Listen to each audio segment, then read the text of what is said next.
Hello दोस्तों एवं प्यारे विद्यार्थियों। मैंने जैसा कहा था वैसा ही आज मैं हिंदी विषय लेकर आया हूँ।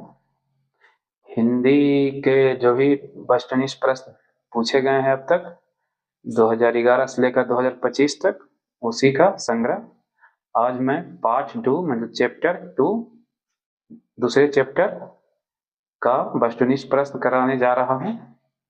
और इस विषय का नाम है, मतलब विषय नहीं, इस चैप्टर का नाम है 20 के दांत, जिसके रचयिता या लेखक कह सकते हैं नलिन नलिन बिलोचन शर्मा है। और मैं अपने प्रश्न की ओर आगे बढ़ता हूँ। पहले प्रश्न की ओर। पहला प्रश्न है, किसके अनुसार सेनों ने सिद्धांतों को भी बदल दिया था? यह प्रश्न 2018 में पूछा गया है। यह प्रश्न 2018 में पूछा गया है।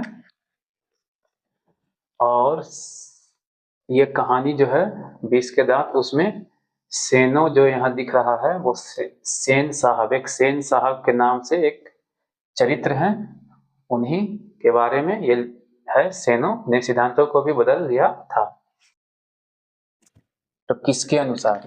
तो पहला ऑप्शन है बेटियों के अनुसार, दूसरा ऑप्शन है खोखा के अनुसार, तीसरा ऑप्शन है मदन के अनुसार, एवं चौथा ऑप्शन है गिरधर के अनुसार।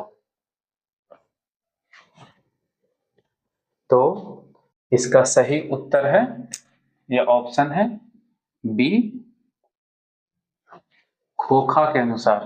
किसके अनुसार? खोखा के अनुसार। सही उत्तर है खोखा के अनुसार। आगे बढ़ते हैं। प्रश्न संख्या 2। ऐसे ही लड़के आगे चलकर गुंडे चोर डाकू बनते हैं, यह पंक्ति कहानी के किस पात्र ने कही है? मतलब यह शब्द शब्द कह रहे हैं, यह जो पंक्ति है एक चरित्र है, यानी पात्र है, जिन्होंने बोला है उनका नाम या उनको बताना है उनके बारे में, वो कौन है? तो पहला ऑप्शन है सेन साहब की धर्म पत्नी, दूसरा ऑप्शन है गिरधर, तीसरा ऑप्शन है सेन साहब, एवं चौथा ऑप्शन है सोफर। तो इसका सही उत्तर है सी, सेन साहब। इसका सही उत्तर है सी, सेन साहब। यह प्रश्न 2018 में ही पूछा गया है। यह प्रश्न भी 2018 में ही पूछा गया है। और सेन साहब के अनुसार नहीं, ये जो पंक्ति बोला है सेन साहब ने बोला है। किसने बोला है? सेन साहब ने। प्रश्न संख्या 3 की ओर चलते हैं। खोखा के दांत किसने तोड़े? यह प्रश्न 2019 में पूछा गया है। यह प्रश्न 2019 में पूछा गया है। और पहला ऑप्शन है मदन ने, दूसरा ऑप्शन है मदन के दोस्त ने, तीसरा ऑप्शन है सेन साहब ने, चौथा ऑप्शन है गिरधर ने। तो इसका सही उत्तर है खोखा के दांत मदन ने तोड़े थे। किसने तोड़े थे? मदन ने तोड़े थे। खोखा के दांत मदन ने तोड़े थे, ऑप्शन ए। चौथा है प्रश्न संख्या, नलिन बिलोचन शर्मा का जन्म कब हुआ था? तो इनसे रिलेटेड ही रचनाकार जो हैं या जो भी लेखक हैं, इनसे संबंधित प्रश्न पूछे गए हैं। इनका जन्म कब हुआ था? यह प्रश्न 2019 में पूछा गया है।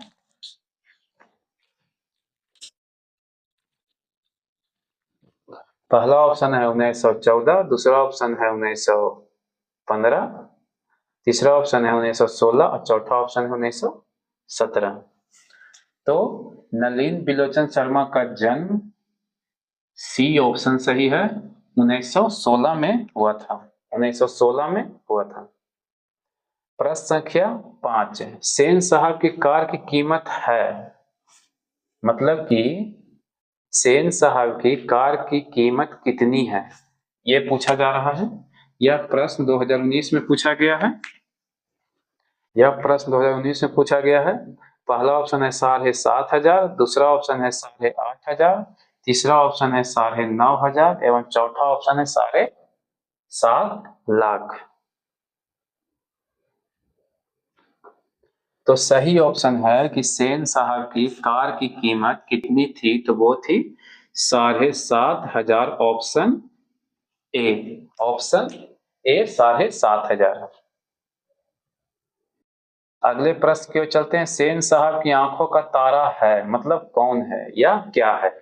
सेन साहब की आंखों का तारा है, इसका प्रश्न, यह प्रश्न 2019 में पूछा गया है और इसका पूछने का मतलब है कि कौन है या क्या है।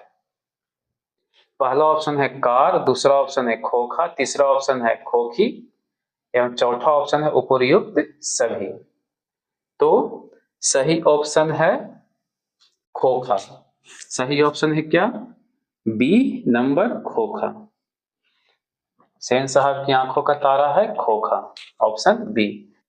सातवें प्रश्न की ओर चलते हैं। मोटर को कोई खतरा हो सकता है तो, खाली स्थान, यहाँ पर खाली स्थान दिया गया है या यहाँ पे लिखा जा सकता है किससे। प्रश्न आ सकता है किससे, मतलब कि मोटर को कोई खतरा हो सकता है तो किससे।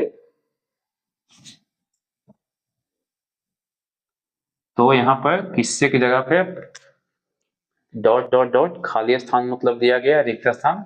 यह प्रश्न 2019 का ही है। तो पहला ऑप्शन है खोखा, दूसरा ऑप्शन है मदन, तीसरा ऑप्शन है सीमा, चौथा ऑप्शन है शेफाली।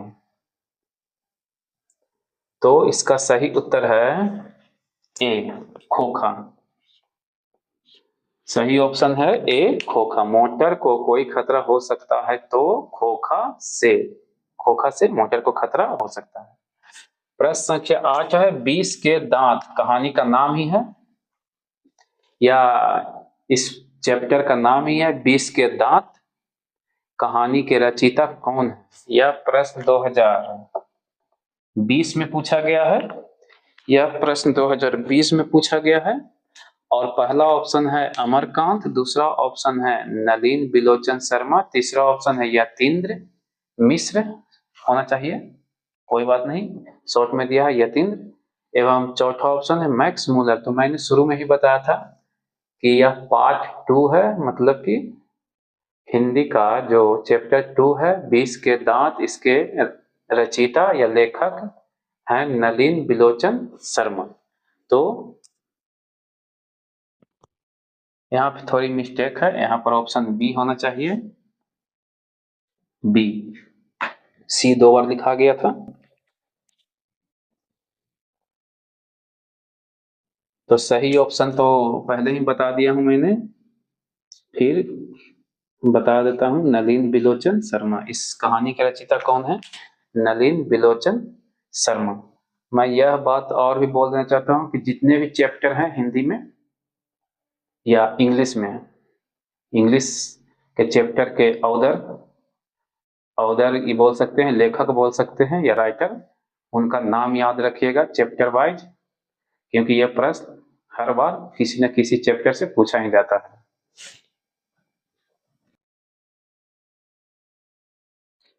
वीडियो में आगे बढ़ते हैं और अगले प्रश्न की ओर चलते हैं। सीमा, रजनी, आलो, शेफाली, आरती, पौलो किसकी बहनें थी? 2020 में यह प्रश्न पूछा गया है। 2020 में यह प्रश्न पूछा गया है। पहला ऑप्शन है मदन की, दूसरा ऑप्शन है खोखा की, तीसरा ऑप्शन है लेखक की, चौथा ऑप्शन है सेन साहब की। तो इसमें से सही उत्तर है खोखा की। इसमें से सही उत्तर है बी नंबर, खोखा की। ये सभी बहनें किसकी थी? खोखा की थी, यानी खोखा ये बहनें सब थी। 10वां नंबर है। प्रश्न संख्या, मैं तो खोखा को इंजीनियर बनाने जा रहा हूं, यह कथन किसका है? मतलब कथन के बारे में पूछा जा रहा है कि किसने यह कहा था या किसने बोला था। यह प्रश्न 2021 में पूछा गया है। पहला ऑप्शन है सेन साहब का, दूसरा ऑप्शन है मिस्टर सिंह का, तीसरा ऑप्शन है गिरधर लाल का, चौथा ऑप्शन है मुखर्जी साहब का।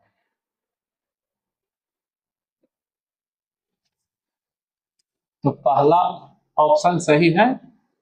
मैं तो खोखा को इंजीनियर बनाने जा रहा हूं, यह कथन सेन साहब का था। किसका है? सेन साहब का है। यानी कि पाठ में किन्होंने बोला है? उस व्यक्ति का नाम है सेन साहब, जिन्होंने यह कथन बोला था, मैं तो खोखा के लिए बनाने जा।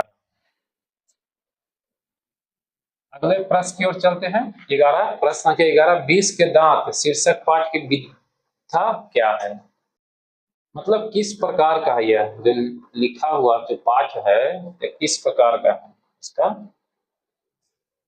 तो पहला ऑप्शन है निबंध टाइप प्रकार का है, दूसरा है कहानी है, या तीसरा है रेखा चित्र है, या फिर डायरी है। किस प्रकार का है, मतलब पाठ की विधा क्या है? तो सही ऑप्शन है कहानी। यह है 20 का दांत शीर्षक पाठ की विधा विधा है कहानी। किस प्रकार की है? यह कहानी है।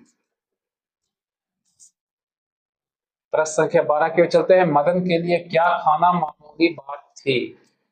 मैं एक बात और बोलना चाहता हूँ, यह प्रश्न अति महत्वपूर्ण है क्योंकि यह 2 बार रिपीट हो चुके हैं, 2019 और 2021 में। 20 के दांत शीर्षक पाठ की विधा विधा क्या है, यह विधा है। इस प्रश्न को 2 बार रिपीट किए जा चुके हैं, मतलब 2 बार पूछे जा चुके हैं। तो मैं भूल गया था बताना। अगले प्रश्न की ओर चलता हूँ। मदन के लिए क्या खाना मामूली बात थी? यह प्रश्न 2021 में पूछा गया है। और पहला ऑप्शन है दुत्कार, दूसरा ऑप्शन है प्यार, तीसरा ऑप्शन है मार, और चौथा ऑप्शन है फटकार। तो इसका सही उत्तर है या सही ऑप्शन है, मदन के लिए मार खाना मामूली बात थी। मदन के लिए मार खाना मामूली बात थी। प्रश्न संख्या 11, 11 नहीं 13, प्रश्न संख्या 13, नलिन बिलोचन शर्मा द्वारा लिखित कहानी निम्न में से कौन है? यह पहले भी इसका अपोजिट प्रश्न पूछा गया है कि 20 के दांत ये कहानी किसने लिखा है? तो आप जानते ही हैं नलिन बिलोचन शर्मा। तो उसी का उल्टा किया गया है प्रश्न को, नलिन बिलोचन शर्मा द्वारा लिखित कहानी निम्न में से कौन है? अगर ऑप्शन में 20 के दांत ना हो तो दूसरा ऑप्शन कोई और भी उत्तर हो सकता है, लेकिन 20 के दांत दिए हुए हैं ऑप्शन में। पहला ऑप्शन है मछली, दूसरा ऑप्शन है अक्षरों की कहानी, तीसरा ऑप्शन है 20 के दांत, चौथा ऑप्शन है भारतीय लिपियों की कहानी। तो सही उत्तर है सी, 20 के दांत। प्रश्न संख्या 14 की ओर चलते हैं। सेन साहब की पांचों लड़कियां कैसी थी? यह प्रश्न भी महत्वपूर्ण हो जाते हैं। पहले ये बता देता हूं, प्रश्न संख्या 13 2021 में पूछा गया है। अब प्रश्न संख्या 14 को महत्वपूर्ण डबल टिक करता हूं क्योंकि एक महत्वपूर्ण प्रश्न है, क्योंकि 2022 और 2023 में रिपीट हो चुके हैं, मतलब आ चुके हैं। तो 2 बार आ चुके हैं तो आने का संभावना है बोर्ड एग्जाम में। तो सेन साहब की पांचों लड़कियां कैसी थी, मतलब कि लड़कियों के बारे में पूछा जा रहा है कि कैसी थी, मतलब कि उसका व्यवहार। तो पहला उदंड, दूसरा नासमझ, तीसरा मूर्ख, चौथा सुशील। तो सेन साहब की पांचों लड़कियां कैसी थी, उस इसका सही ऑप्शन है नंबर बी, नासमझ। कैसी थी? सेन साहब की पांचों लड़कियां कैसी थी? नासमझ थी। और मैं इस वीडियो को यही समाप्त करता हूं। अगले वीडियो में चैप्टर के बचे हुए जो भी प्रश्न है वस्तुनिष्ठ मैं समाप्त कर दूंगा, और उसके बाद अगले चैप्टर, प्रयास मेरा यही है कि 2 वीडियो में ही एक चैप्टर के सारे वस्तुनिष्ठ प्रश्न समाप्त कर दूं, ताकि ज्यादा लंबा भी न हो और कम समय में सभी पाठ के वस्तुनिष्ठ प्रश्न जल्दी से जल्दी खत्म हो जाए। और मैं लास्ट में बोलना चाहूँगा, जय हिंद, जय बिहार। पढ़ते रहिए और अच्छे नंबर लाइए। Thank you.